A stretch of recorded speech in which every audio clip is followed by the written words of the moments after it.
जी नमस्कार दोस्तों, मैं सत्यम मिश्रा आप सभी का अपने यूट्यूब चैनल टीच लर्नर्स पे स्वागत करता हूं। दोस्तों आज ईवीएस का क्लास सेकंड है जो कि आपके ऑल टीचिंग एग्जाम्स के लिए महत्वपूर्ण है। चाहे कोई भी परीक्षा हो, आपका रीट एग्जाम हो, एच टेट हो, इसके अलावा यूपी टेट हुआ, कोई भी शिक्षक भर्ती परीक्षा है, तो हर एक परीक्षा के लिए क्लास जो है महत्वपूर्ण है। उसके अलावा आपके सीटेट जुलाई के लिए तो महत्वपूर्ण है ही। तो चलिए यहाँ पे हम चलते हैं आज के पहले प्रश्न की तरफ। बिल्कुल पहला प्रश्न आपके सामने स्क्रीन पे आ चुका है और इस पहले प्रश्न में पूछा गया है, देखिएगा कि पर्यावरण शिक्षा में कौन सी शिक्षण पद्धति समूह चर्चा से संबंधित है? भूमिका निर्वाह गतिविधि, व्याख्यान विधि, वर्णन, इसके अलावा संगोष्ठी। तो यहाँ पे चार ऑप्शन दिए गए, इसमें से कौन सा सही है? तो बिल्कुल अगर हम यहाँ पे बात करें तो पर्यावरण शिक्षा में कौन सी शिक्षण पद्धति समूह चर्चा से संबंधित है? संगोष्ठी। बिल्कुल राइट जवाब इसका होगा संगोष्ठी। ठीक है, तो यहाँ पे देखिए थोड़ा सा यहाँ पे पॉइंट करने में गलती हुआ है। ये आपका 1 है, 2 है, 3 है और 4 है, तो 4 वाला जो है वो राइट जवाब है। पर्यावरण शिक्षा में समूह चर्चा हेतु विचार संगोष्ठी का आयोजन करना सबसे उपयुक्त जो है वो माना जाता है। विद्यालय स्तर पर शिक्षण एवं अनुदेशन स्मृति स्तर तक यह विधि उच्च ज्ञानात्मक एवं क्षमता को विकसित करने हेतु सबसे उपयुक्त या उपयोगी जो है वो मानी जाती है। विचार गोष्ठी में वाद विवाद प्रतियोगिता का आयोजन जो है किया जाता है। इसके अलावा इसमें सेमिनार होता है, सम्मेलन या वर्कशॉप का जो है आयोजन इसमें जो है किया जाता है। अगर हम बात करें तो विचार संगोष्ठी में किसका आयोजन किया जाता है? तो वाद विवाद का आयोजन होता है।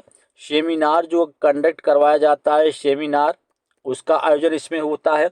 इसके अलावा सम्मेलन होता है, कोई भी सम्मेलन हुआ या वर्कशॉप हुआ, ये सभी क्या होते हैं, इसमें इसका आयोजन जो है वो किया जाता है। ठीक है, फिर से एक बार सुनिएगा कि पर्यावरण शिक्षा में सामूहिक चर्चा हेतु विचार संगोष्ठी का आयोजन करना सबसे उपयुक्त माना जाता है।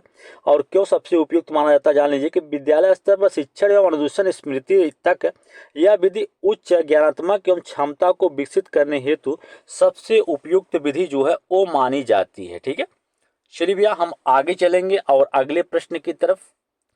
वीडियो को लाइक शेयर और सब्सक्राइब दोस्तों जरूर करिएगा, ठीक है, ताकि आपके साथ साथ आपके मित्र दोस्त सबको फायदा हो सके।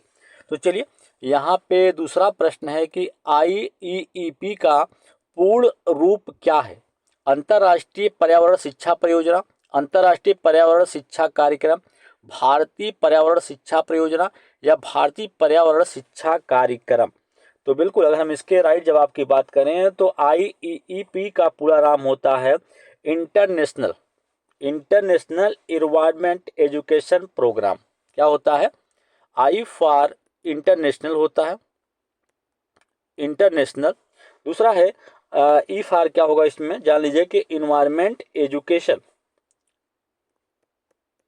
इन्वायरमेंट इन्वायरमेंट हुआ। फिर ई फॉर क्या हुआ? एजुकेशन हुआ। फिर उसके आगे जो आपका एक पी बच रहा है उसका मतलब यहाँ पे क्या हो जाएगा? पी फॉर होता है प्रोग्राम। तो ये आपका पूरा रहा इसका फुल फॉर्म। ठीक है भैया, तो इस तरीके से आपका जो IEEP है उसका पूर्ण रूप होता है अंतर्राष्ट्रीय पर्यावरण शिक्षा कार्यक्रम। अंतर्राष्ट्रीय पर्यावरण शिक्षा कार्यक्रम इसका पूर्ण रूप, यानी ऑप्शन नंबर सेकंड जो है इसका राइट जवाब होगा। तो चलिए आगे चलेंगे। आगे बिल्कुल यहाँ पे अंतर्राष्ट्रीय शिक्षा कार्यक्रम क्या होता है इसके बारे में पूरा जानकारी लीजिए यहाँ पे कि IEEP international education environment programme जो है आपका वर्ष 1975 में जो है अस्तित्व में आया था। 2 दशकों तक यूनेस्को और UNEP ने अंतर्राष्ट्रीय पर्यावरण शिक्षा कार्यक्रम का नेतृत्व जो है वो किया। बिल्कुल अगर हम बात करें यहाँ पे तो यूनेस्को तथा UNEP द्वारा मिलकर इसको जो है तैयार या इस प्रोग्राम को जो है बनाया गया था, जिसने पर्यावरण जागरूकता के लिए शिक्षा को कैसे संगठित किया जाए इस पर एक दृष्टिकोण निर्धारित किया और व्यवहारिक जो है मार्गदर्शन भी इसके लिए जो है वो दिया। ठीक है, चलिए हम आगे चलेंगे और अगले प्रश्न को देखेंगे। उससे पहले यहाँ पे जान लीजिए कि यूनेस्को जो है इसका पूर्ण रूप क्या है कि संयुक्त राष्ट्र शैक्षणिक शैक्षिक वैज्ञानिक एवं सांस्कृतिक संगठन है। WHO विश्व स्वास्थ्य संगठन, यूनिसेफ संयुक्त राष्ट्र अंतर्राष्ट्रीय बाल आपातकालीन निधि, यूनि यूनिएफ, बिल्कुल भैया। तो महिलाओं के लिए संयुक्त राष्ट्र विकास कोष, ठीक है। तो ये रहा कुछ महत्वपूर्ण फुल फॉर्म, इसको भी आप जान लीजिए कि WHO क्या है, विश्व स्वास्थ्य संगठन है। यूनिसेफ क्या है आपके, संयुक्त राष्ट्र अंतर्राष्ट्रीय बाल आपातकालीन निधि है। FEM यूनिफीमेल, बिल्कुल यहाँ पे महिलाओं के लिए संयुक्त राष्ट्र संगठन, संयुक्त राष्ट्र विकास कोष, ठीक है। चलिए आगे चलेंगे। यहाँ पे बिल्कुल अगला प्रश्न है और यहाँ पे कहा गया है कि पर्यावरण अध्ययन में एक अच्छे दत्त कार्य का मुख्य लक्ष्य क्या होना चाहिए। पर्यावरण अध्ययन में एक अच्छे दत्त कार्य का मुख्य लक्ष्य क्या होना चाहिए। अधिगम विस्तार के अवसर उपलब्ध कराना, प्रभावी अधिगम के लिए पाठ की दोहराई कराना, समय का बेहतर उपयोग सुनिश्चित करना, शिक्षार्थियों को अनुशासन में बनाए रखना। तो पर्यावरण अध्ययन में एक अच्छे दत्त कार्य का मेन उद्देश्य यही होता है, जान लीजिए कि अधिगम विस्तार के अवसर जो है वो उपलब्ध करवाना। तो इसका राइट जवाब ऑप्शन नंबर फर्स्ट बिल्कुल सही होगा। चलेंगे दोस्तों, अब जान लीजिए कि दत्त कार्य से रिलेटेड कुछ महत्वपूर्ण जानकारी कि दत्त कार्य अध्यापन के पाठ्यक्रम के हिस्से के रूप में छात्रों को आवंटित कार्य के एक टुकड़े को क्या करता है, संदर्भित या दर्शाता है। यह छात्रों को सीखने की क्षमता को काफी हद तक जो है उसको बढ़ाता है। इसके अलावा ईवीएस एक अच्छा दत्त कार्य मुख्य रूप से विस्तारित अधिगम के अवसर प्रदान करने के उद्देश्य से जो है होता है, क्योंकि अधिगम के अवसर जो होते हैं शिक्षार्थियों को सीखने में स्वतंत्र और रचनात्मक जो है वो बनाते हैं। चलिए अगले प्रश्न की तरफ, और अगला प्रश्न बिल्कुल आपके सामने कि पर्यावरण अध्ययन के शिक्षक के रूप में चिड़ियाघर के भ्रमण का आयोजन करने का मुख्य उद्देश्य होना चाहिए।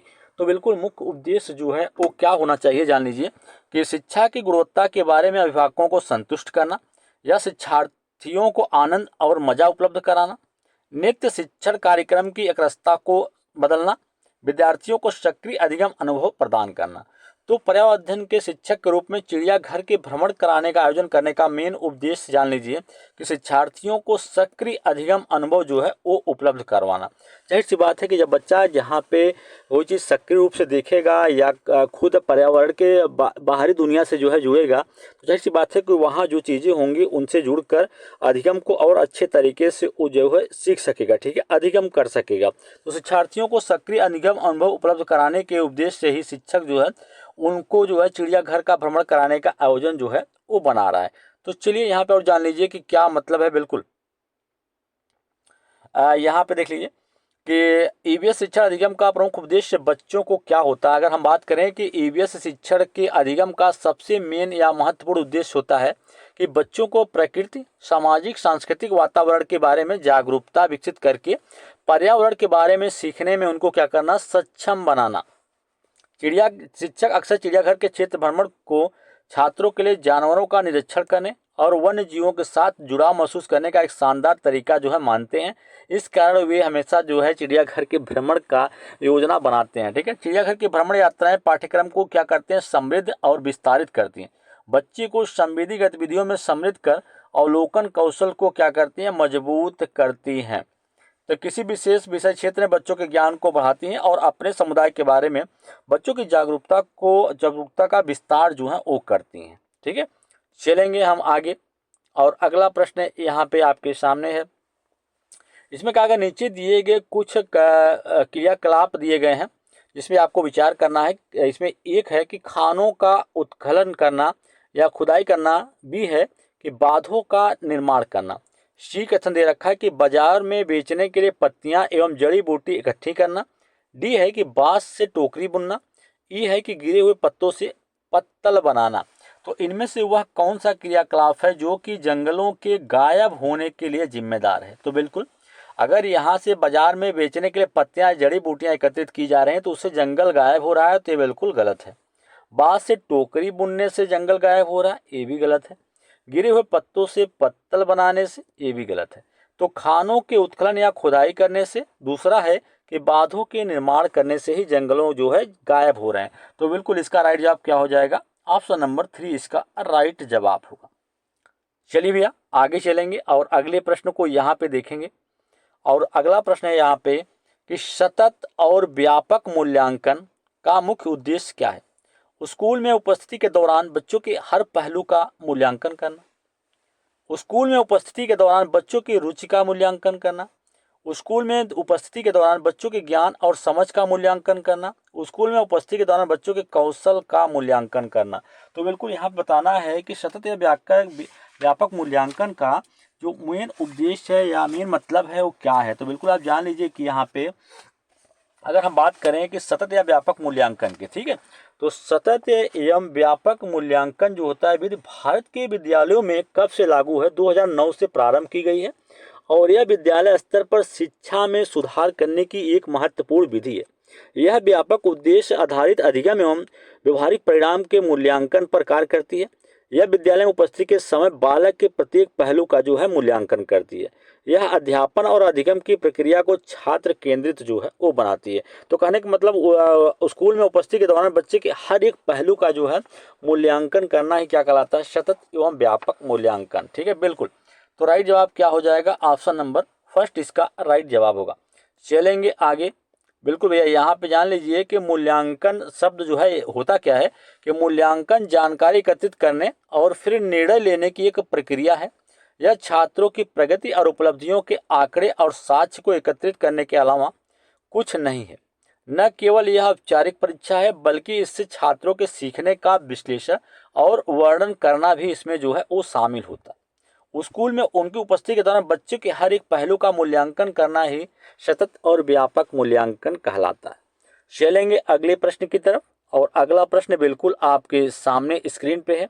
इसमें पूछा गया है कि माउंट एवरेस्ट एक भाग है। तो बिल्कुल दोस्तों, अगर आप किसी भी शिक्षक भर्ती परीक्षा की तैयारी कर रहे हैं तो हर एक परीक्षा के लिए आपका ईवीएस का जो क्लास है वो महत्वपूर्ण है। ठीक है, तो माउंट एवरेस्ट एक भाग है किसका? म्यांमार का, भारत का, नेपाल का, तिब्बत का। तो माउंट एवरेस्ट एक भाग है किसका? नेपाल का। तो चलिए माउंट एवरेस्ट के बारे में डिटेल अपडेट है या डिटेल जानकारी उसको भी यहाँ पे देखते हैं।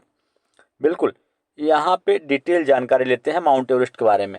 तो माउंट एवरेस्ट दुनिया की सबसे ऊंची क्या है? चोटी है, जिसकी समुद्र तल से अगर हम ऊंचाई की बात करें तो समुद्र तल से इसकी ऊंचाई 8,840 मीटर है। सॉरी, इसे नेपाल में सागर माथा के नाम से, बिल्कुल कभी प्रश्न पूछ लेता है कि माउंट एवरेस्ट को नेपाल में किस नाम से जानते हैं, तो माउंट एवरेस्ट को नेपाल में सागर माथा के नाम से भी इसको जाना जाता है और तिब्बत में इसको चोमोलू गमा के नाम से जाना जाता है। इसका नाम भारत के एक महासर्वेक्षक जॉर्ज एवरेस्ट के नाम पर जो है रखा गया। ठीक है, चलिए अगर हम बात करें तो अवतार सिंह चीमा पहले भारतीय पुरुष और बछेंद्री पाल पहली भारतीय महिला है जिन्होंने एवरेस्ट पर चढ़ने वाली पहली भारतीय महिला है। ठीक है, चलिए भैया आगे चलेंगे और अगले प्रश्न को यहाँ पे देखेंगे। अगला प्रश्न है यहाँ पे कि उस वैज्ञानिक का नाम क्या है जिसने सबसे पहले सर्वप्रथम मच्छर के पेट के अंदर ताक झांक किया और यह सिद्ध किया कि मलेरिया जो है मच्छर से फैलता है, तथा इस अनुसंधान के लिए दिसंबर 1902 में चिकित्सा के क्षेत्र में उसे जो है नोबेल पुरस्कार जो है दिया गया। रोनाल्ड रॉस को, प्रेगोर मेंडल को, चार्ल्स को या जॉर्ज मिस्टल को। तो बिल्कुल उस वैज्ञानिक का नाम इसमें बताना है आपको कि किसने जो है सबसे पहले मच्छर के पेट के अंदर जो है ताक झांक किया या देखा और यह सिद्ध किया कि मलेरिया जो होता है मच्छर के काटने से होता है। तो रोनाल्ड रॉस, इसका राइट जवाब क्या हो जाएगा? रोनाल्ड रॉस होगा। तो चलिए भैया रोनाल्ड रॉस के बारे में हम यहाँ पे डिटेल में जो है जानते हैं। हो सकता है कि इनसे रिलेटेड कभी कोई प्रश्न पूछ लेता है। रोनाल्ड रॉस ने मच्छरों से मलेरिया फैलने की खोज जो है की थी। उन्हें इस खोज के लिए साल 1902 में चिकित्सा के क्षेत्र में नोबेल पुरस्कार से सम्मानित किया गया था। अगर हम उनके जन्म की बात करें तो उनका जन्म 13 मई 1857 को उत्तराखंड के अल्मोड़ा में हुआ था। वे एक ब्रिटिश चिकित्सक थे। उन्होंने 1897 मच्छरों के जठरांत संबंधित मार्ग में मलेरिया के परजीवी की खोज की थी और उन्होंने मलेरिया से लड़ने के तरीके की भी नींव यहाँ पे रखी थी। कहने का मतलब है कि उन्होंने ये भी बताया था कि मलेरिया से कैसे जो है लड़ा जा सकता है या मलेरिया बीमारी को कैसे जो है खत्म किया जा सकता है। ठीक है, चलिए बिल्कुल आगे चलेंगे और अगले प्रश्न की तरफ बढ़ेंगे। यहाँ पे अगला प्रश्न है, इस प्रश्न में पूछा गया है कि पीसी कल्चर क्या है? मधुमक्खी पालन है, मत्स्य पालन है, मुर्गी पालन है या इनमें से कोई नहीं। तो पीसी कल्चर यहाँ पे किससे संबंधित है? मत्स्य पालन से संबंधित है। ठीक है भैया, चलेंगे आगे और कुछ पालन यहाँ पे दिए गए हैं उसको भी यहाँ पे देखेंगे। अगर हम देखें तो एपी एपीकल्चर जो होता है, एपीकल्चर वो किससे संबंधित होता है? एपीकल्चर जो है मधुमक्खी पालन से संबंधित होता है और यह शहद और मोम का उत्पाद करने के लिए मधुमक्खियों के देखभाल और प्रबंधन की जो है एक प्रथा है। मधुमक्खियों को व्यावसायिक रूप से बानर गृहों में जो है पाला जाता है, जो ऐसे क्षेत्र हैं जहां बड़ी संख्या में छत्ते जो है वो रखे जा सकते हैं। मधुमक्खियां आमतौर पर पर्याप्त मधुमक्खी चारागाह वाले क्षेत्रों में स्थापित की जाती हैं, जैसे फूलों के पौधे वाले क्षेत्रों में इनको जो है वो स्थापित किया जाता है। ठीक है। अब पीसी कल्चर क्या होता है? पीसी कल्चर आपका मत्स्य पालन से संबंधित होता है, जिसमें मछली पालन का कृत्रिम प्रजनन पालन या प्रत्यारोपण जो है किया जाता है। इसमें टैंकों या बाड़ों में भोजन के लिए मछलियों का कृषि उत्पादन जो है किया जाता है। और तिलापिया, कैटफिश और सेल्मन खेत में उगाई गई मछलियों के उदाहरण हैं। ठीक है। तो बिल्कुल ये कुछ आपके यहाँ पे कल्चर दिए गए हैं जो कि आपके रिलेटेड है। बिल्कुल आगे चलेंगे यहाँ पे हम अगले प्रश्न पे। अगला प्रश्न है कि यहाँ पे नायलॉन की खोज जो है किसने की थी? मेल्विन केल्विन ने, वालेस कैरियार्स ने, रॉबिन हिल ने, पीटर मिशेल ने। तो यहाँ पे आपको बताना है कि नायलॉन की जो खोज है वो किसने किया था। तो बिल्कुल भैया इसकी खोज जो है किसने किया था? वालेस कैरियार्स ने जो है वो नायलॉन की खोज जो है वो की थी। चलिए इनके बारे में यहाँ पे हम जानते हैं कि नायलॉन क्या होता है। एक कृत्रिम जो है फाइबर है। इसकी खोज जो है वालेस कैरियर्थ ने की थी। यह पालियामाइड्स नामक रसायनों से जो है निर्मित किया जाता है। नायलॉन एक रेशम सामग्री बनाते हैं जिसे पहले टूथब्रश में इस्तेमाल किया गया था और यह एक मजबूत और कठोर जल प्रतिरोधी जो है होता है। इसका उपयोग कपड़े बनाने के लिए भी जो है किया जाता है। नायलॉन का उपयोग अगर बात करें तो पैरासूट, रस्सियां, टायरों के लिए एवं एक डोरी, कालीन या मछली पकड़ने के लिए जाल और कपड़े मोजे जैसे अन्य सामग्री बनाने के लिए भी इसका इस्तेमाल जो है वो किया जाता है। तो यहाँ पे प्रश्न का जो जवाब था कि नायलॉन की खोज किसने किया था, तो वालेस कैरियर्थ ने इसका खोज जो है वो किया था। चलेंगे अगले प्रश्न पे। और अगला प्रश्न बिल्कुल आपके सामने कि रात में जागने वाले जानवर हर चीज को कैसे देखते हैं? केवल लाल रंग में, हर रंग में देखते हैं, केवल काली और सफेद ही देखते हैं, केवल हरे रंग में देखते हैं? तो अगर हम बात करें तो रात में जागने वाले जानवर हर एक चीज को केवल काले और सफेद रंग में ही देखते हैं। अगर हम इसके उदाहरण की बात करें तो इसका उदाहरण क्या होता है? उल्लू होता है, जो कि रात्रिचर होता है और रात में जागता है, जो कि हर एक चीज को जो है काले और सफेद के रूप में ही देख सकता है। ठीक है। चलेंगे हम आगे। आगे बिल्कुल यहाँ पे है दिया गया है कि कुछ जानवर दिन के दौरान सक्रिय होते हैं, तो वहीं कुछ जानवर ऐसे होते हैं जो कि रात में सक्रिय होते हैं। तो जो रात में सक्रिय होते हैं उन्हें निशाचर जानवर के नाम से या निशाचर जानवर के रूप में भी उनको जाना जाता है। और जो जानवर रेगिस्तान में रहते हैं वे आमतौर पर दिन के दौरान तीव्र गर्मी से बचने के लिए क्या हो जाते हैं? निशाचर हो जाते हैं। तो जो जानवर रात में जागते हैं वो चीज़ों को केवल कैसे काले और सफ़ेद रंग में ही चीज़ों को जो है वो देख सकते हैं या देखते हैं। ठीक है। चलिए अगला प्रश्न है यहाँ पे बिल्कुल आपके सामने है